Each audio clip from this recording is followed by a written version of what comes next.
Welcome back, guys, to the last round, and it looks like we are against Isamari. So Isamari is a 1 white, 2 legendary hound, which is basically they're just going to be an aggro deck, and you play Isamari, so you always have a turn 1 mana 2/2. That is pretty much the deck, and our hand is really slow. So we can go turn 1 Forest, turn 2 Sylvan Library, get Ancient Tomb.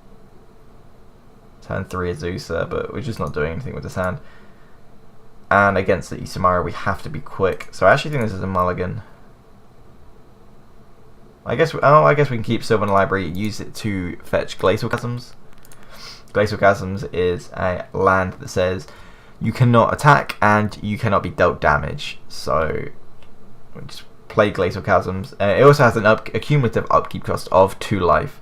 And when into battlefield, you have to sacrifice a land, but it can basically just buy you like 5 turns against aggro decks, so it's pretty good. We could play this, but I think we're probably going to end up cycling it, so I'm just going to play Insist. Insist is just 1 green mana, the next creature card you cast can't be counted, draw a card. It's basically just a cycling card with upside against blue decks.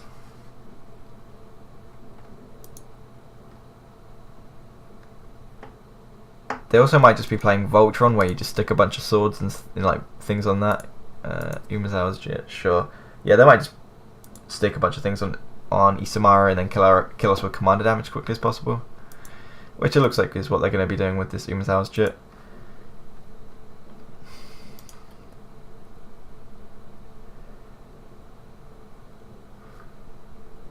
Well, I guess we just get Sylvan Scrying to get us a Glacial Chasms and hope our opponent doesn't just destroy us before we can do anything.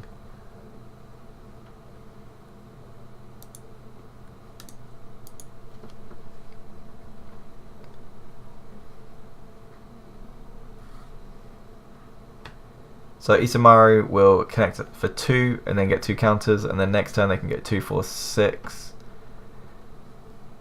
Yep. Well, this isn't actually as quick of a clock as it looks, because we have Glacial Chasms, which will buy us out quite a while. Obviously we can't block.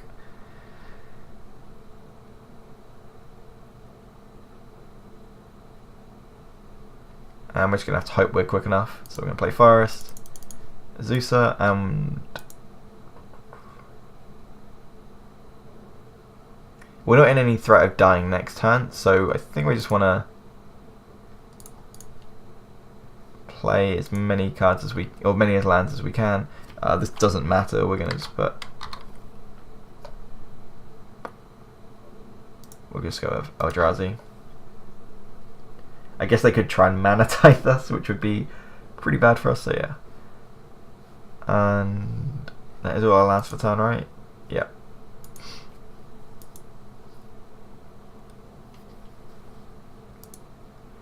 And we'll just cycle the cast at the end of their turn. 1, 2, 3, 4, 5, 6, 7, possibly 8 mana next turn, so we can play the Memorial. And then we'll see what happens. We're probably going to have to play the Glacial Chasms next turn, actually, or the turn after. Our opponent's probably just playing mostly basic lands, which is due to all the mismatching. They probably play like, what, 25 to 35 lands?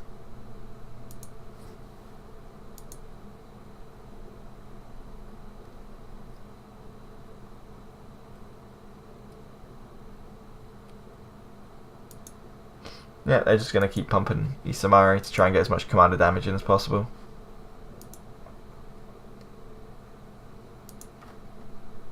Depending on what our opponent plays, we might be able to just take 1 more hit. We can only take... Oh, I guess we can only take... oh, they're just going to kill Azusa Rush. So as long as they don't have a wasteland, they have like any sort of land destruction, then we're in trouble.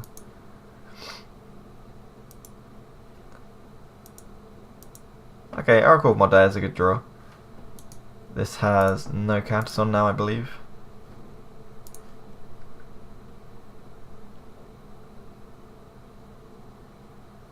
Mana Reflection was a good draw, so this shouldn't have any counters on now, right? So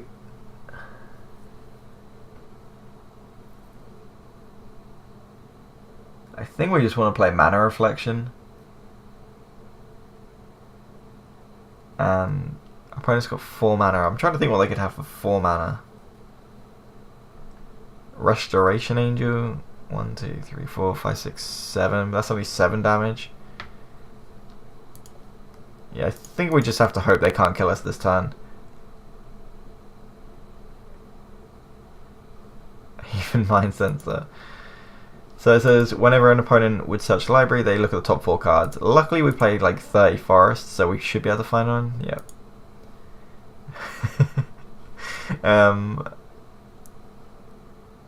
Double Strike is the thing we're most scared of from Isamaru. Because then they can get the triggers off Umezawa's Jit and then pump it for the next hit.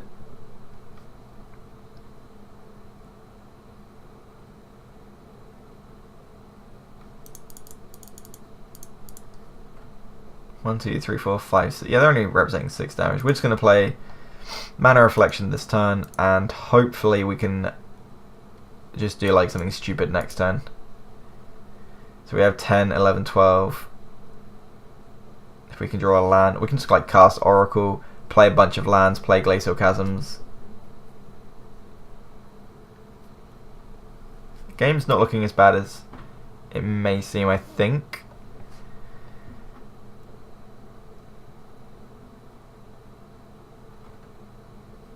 The other option was to just play the Glacial Chasms because we're taking less damage from paying their life, but we have to sacrifice the lands, which just slows us down more than I think our life is worth.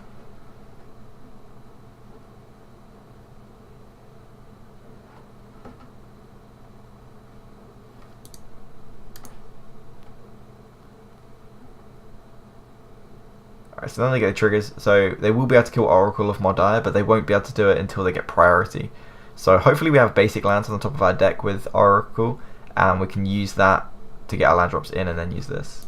Alright, so Jonton Grunt is a 2 mana 4/4 cumulative upkeep, so that means every time it increases by 1, is put 2 cards from a single graveyard onto the bottom of their library.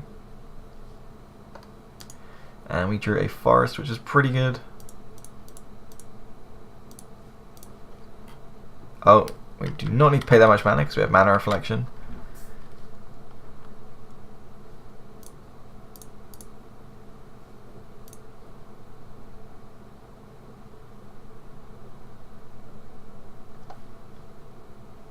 So, land drop 1.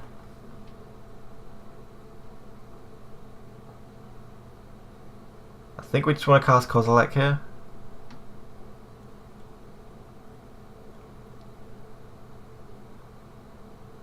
No, because if we cast Kozilek, they can kill the Oracle in response, and then we can't play Glacial Chasms. So we have to play Glacial Chasms first.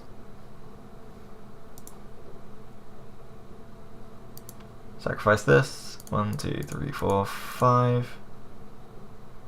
Cast Kozilek. So now we draw 4 cards.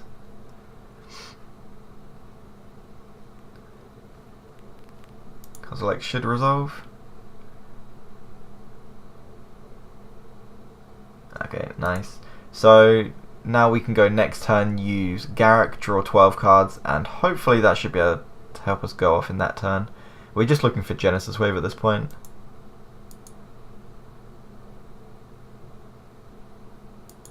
We should be able to use Glacial Chasms to buy us 2 to 3 turns, at least. So this turn has to put 2, but then next turn has to put 4 cards at the bottom. So this is going to start picking up really quickly.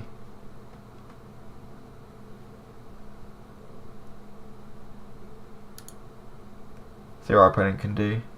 They can just kill off our Oracle. I'm surprised they didn't.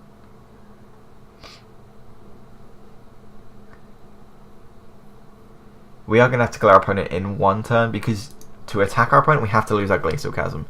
And if we lose our Glacial Chasm to attack and we don't kill them, they're just going to kill us on the swing back, unless we can use Eternal Witness or Petrified Field, which both get a land from our graveyard, or a card from our graveyard back into our hand, and then we can play the Glacial Chasms again. So we can sacrifice it, attack, and then play it again. If we can do something like that, that would be nice. So just going to Fiend Hunter probably on Kozilek. Yep. I actually think it's better to do on Oracle, but I don't blame them for doing it on Kozilek. Oh, I guess I can just use the Jit to kill the Oracle. Garrick is essentially free, the Wild Speaker, just because our lands tap for 2, so you pay 4, then use it to untap 2 lands, which then gives us 4 mana.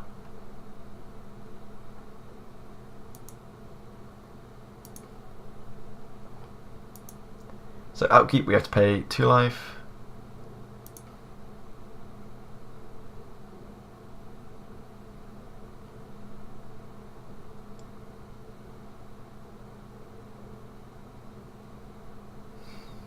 What do we want to do then? We can play Garrick, doesn't achieve that much.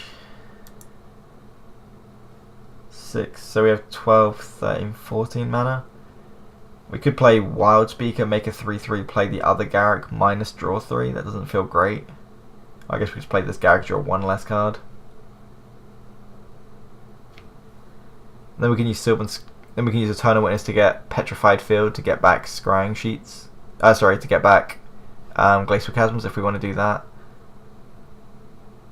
Sorry, use Eternal Witness, get Sylvan Scrying to get Petrified Field.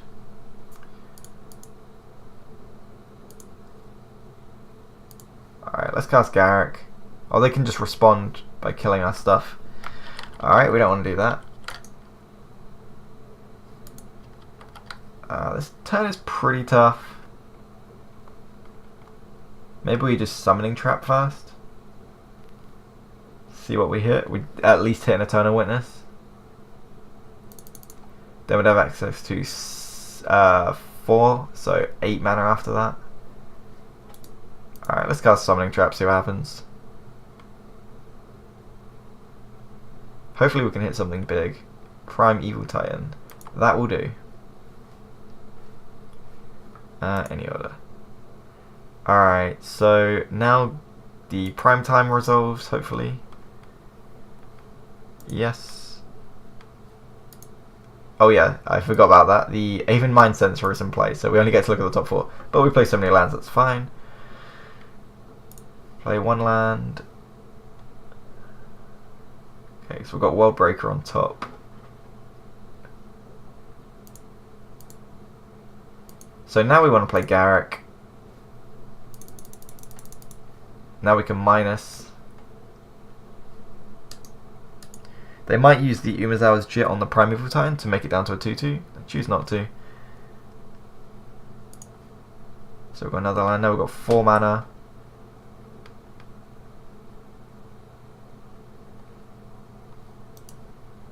I believe we have played Azusa, so that'll cost 5 now. So we can just play Garrick, untap 2 land.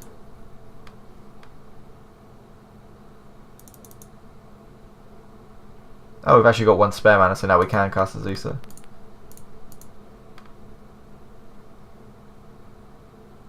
Alright, so we're going off. So cast Azusa. And now we can play 2 more lands.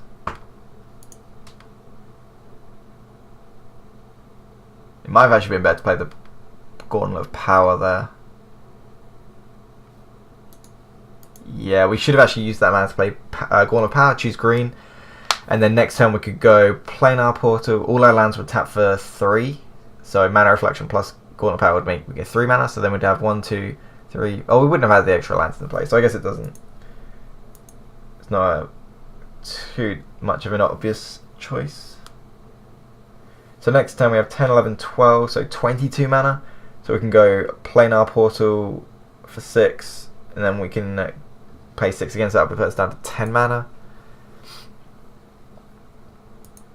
Hopefully we can just get Genesis Wave and use Genesis Wave to win the game, but we'll see.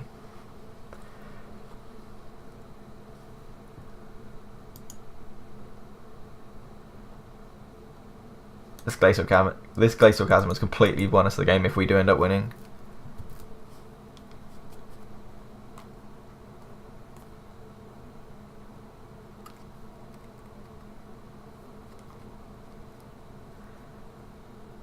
Our opponent looks like they've got something to do end of turn. I don't know why they're doing that now, but sure. We'll just yield, there's nothing we can do. Oh, we could have played the Sylvan Library. Oh well. As I said, this is not playing competitive. This is just playing a bit of EDH. I'm not too worried about missing something. Otherwise, I'd be a lot more worried about my record.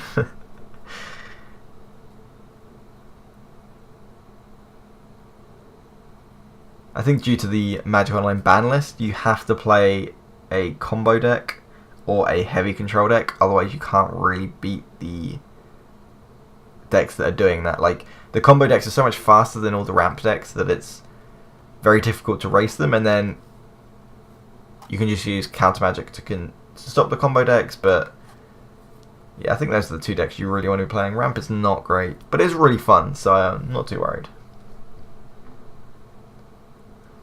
I like it that they write Commander on there as well.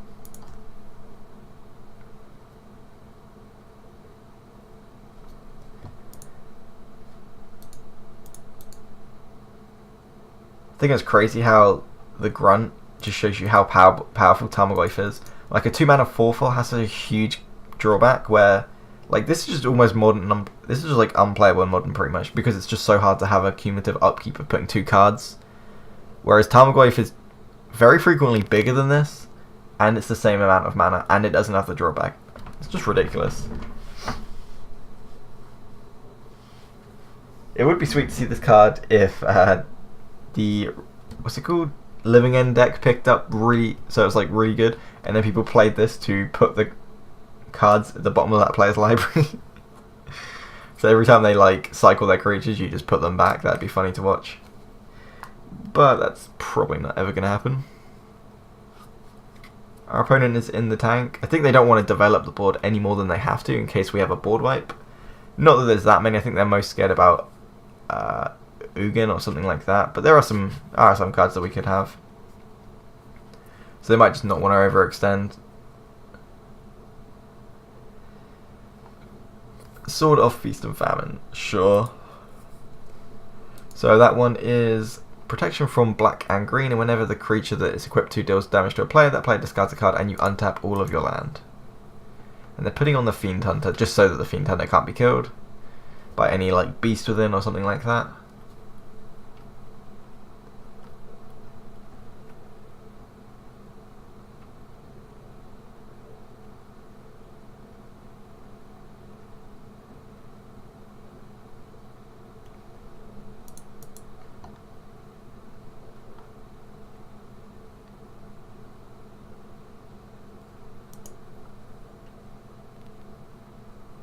Alright, it comes back to us. And we'll pay the upkeep.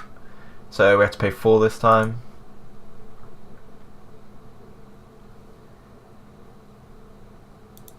Play a land. 1, 2, 3. Play the Gauntlet.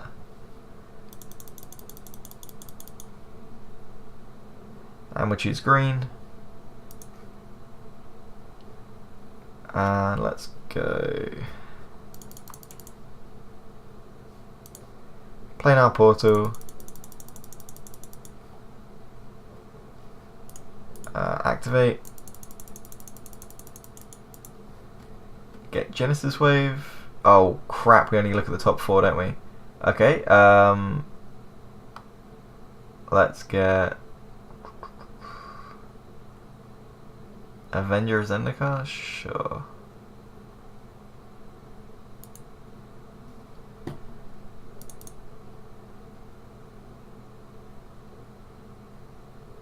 What we should have done was use Wild... Oh, it's attack enchantment land, so we can't actually get the Avermind Sense anyway. Alright, well we've got loads of mana, let's go the Avenger.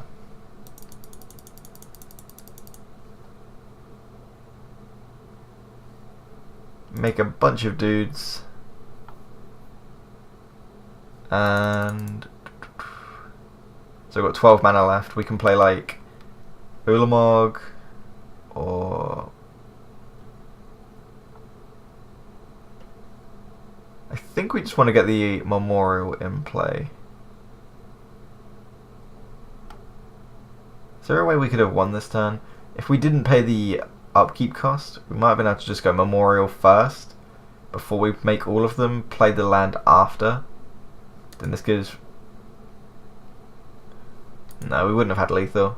Wait a minute, we might have been close actually. 6. Oh no, we would have the landfall triggers from here. So yeah, I think we would have had lethal, but there was no way of knowing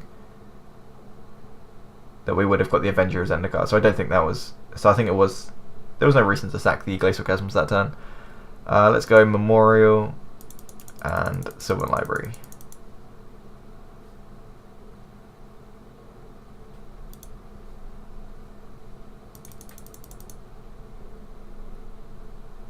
Oh, actually, we have Garrick, don't we? So we can keep going.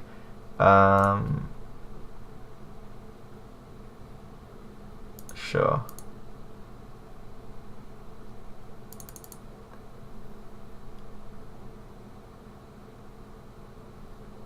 Let's play World Breaker. And we'll get rid of.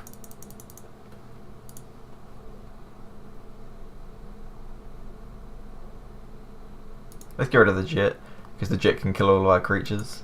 They're probably just going to kill Azusa now.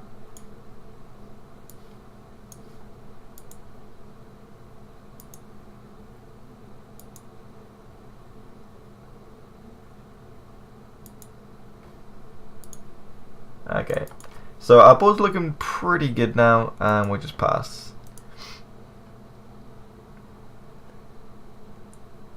So now we've got a Chromis Memorial. As long as they can't, yeah, that should die now because they can't pay the upkeep cost. Then we can just go untap, don't pay the Glacial Chasms, play Ulamog, play Rampaging Balos, activate Garrick, give everything +3/+3 and trample, and hit our opponent for a load. Hopefully we can put them into like -100. I think we should be able to. We'll get the landfall triggers off. Primeval Titan. Let's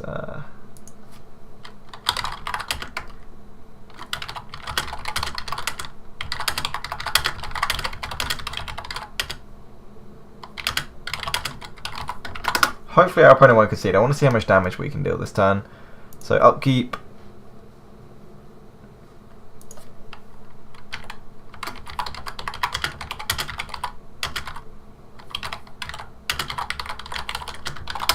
And our opponent could just have something, I guess. I don't know what they could have in a mono white weenie deck though.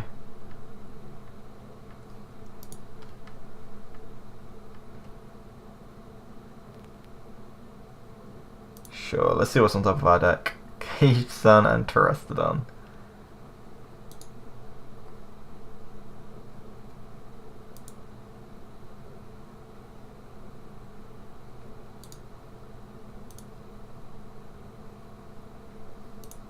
So this will trigger all of the counters. And then let's go activate Planar Portal. Hopefully Genesis Wave is near the top. Unfortunately it's not. I guess we'll just get Terrestodon.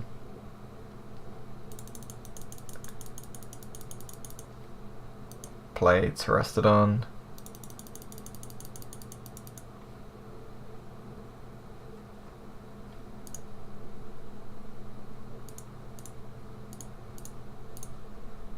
Blow up 3 of our lands. Well, at this point, if they have something to stop us, then we just lose. So, I'm just going to see how much damage we can deal in one turn. Play Rampaging Balos. Play Ulamog.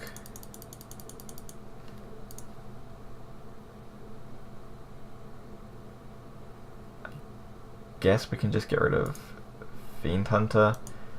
Get our Kozilek back. We should just have enough Annihilator that even if they do fog us or something, then we should be able to just win. Alright, let's go. Give all our creatures +3/+3. Don't think there's anything else we can do. Alright. Okay.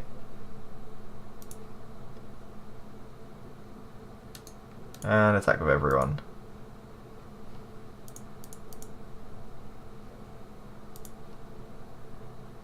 6, 7, 8. Oh, they conceded. Okay, fair enough. Anyway, thanks for watching. I think we finished pretty badly, like 1-4. But it's only EDH. I'm not too worried about the result. It's just for fun. I think if you actually want to play the online Commander fairly competitively, then you need to play either a deck that stops combo very easily or has a combo very quickly. So like Splinter Twin combo and things like that, plus Counter Magic, I think is the key to that format. So yeah, I think if you want to do really well, I think that's the way to do it. I'm not really that competitive for EDH, so I'm not really too worried. But anyway, I'm gonna go back to doing more competitive stuff, so like modern and standard in the future. I just didn't feel like doing it so recent after the GB. So if you want to watch something more competitive, then check out Friday's videos. And my new upload schedule now is every Wednesday and Friday. I should have a league, whether it's modern, standard, EDH, anything. I probably won't be doing too much EDH, but we'll see what happens. Thanks for watching, and peace.